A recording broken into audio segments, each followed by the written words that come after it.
নাম? অর্পিতা চাকদার। কোথা থেকে এসেছেন? আমি এসেছি সোদপুর থেকে। আমার স্কুল বেলঘরিয়ায়, স্কুল করে আমি তারপর এসেছি।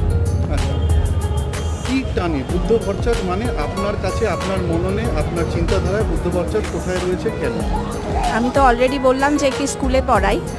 2006-এ এসএসসি দিয়েছিলাম, 2007-এ পাই এবং নিজেকে ভীষণই ভাগ্যবান মনে হয় যখন মনে হয় মাথা উঁচু করে লড়াইটা করতে পারে। যে উনার সময়ে আমি একজন চাকরি প্রার্থী ছিলাম এবং নিয়মিত এসএসসি হতো এবং আমি চাকরি পেয়েছি। মানে সেই যে একটা ব্যাপার, সেই টান থেকেই আমি এসেছি। হিসেবে তো উনি অনেক উপরেই রয়েছেন এবং ভীষণ সৎ একজন মানুষ। তার সততা তুলনাহীন। সেটা জীবন যত এগোচ্ছে, আমরা আশেপাশের পরিস্থিতি যত দেখতে পাচ্ছি, ততই যেন সেই চিত্রটা আমাদের কাছে পরিষ্কার হয়ে আছে। মানে একজন সৎ মানুষের উদাহরণ যদি আমরা তুলে ধরি কখনো, তাহলেই বুদ্ধবাবুর নামটা আমাদের কাছে ভেসে আসবে।